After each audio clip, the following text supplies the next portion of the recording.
Bago ka magdesisyon na mag-resign sa kasalukuyan mong trabaho, mahalaga na suriin mo ang iyong mga dahilan at layunin. Isaalang-alang ang mga benepisyo at disadvantage ng iyong kasalukuyang posisyon, kabilang ang mga oportunidad para sa paglago. Timbangin ang iyong pinansyal na kalagayan at ang mga posibleng epekto ng pagkawala ng kita kapag nag-resign ka. Mahalaga ring isaalang-alang ang iyong mga relasyon sa mga katrabaho at kung paano ito makakaapekto sa iyong mental at emosyonal na kalusugan.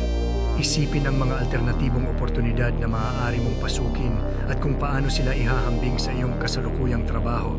Pagsaluhan ang iyong mga saloobin sa mga taong pinagkakatiwalaan mo upang makakuha ng ibang pananaw at payo. Tiyakin na mayroon kang isang solidong plano bago ka tuluyang mag-resign upang maiwasan ang hindi inaasahang sitwasyon.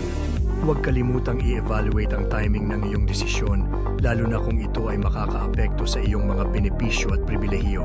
Sa huli, isaalang-alang ang iyong personal na kaligayahan.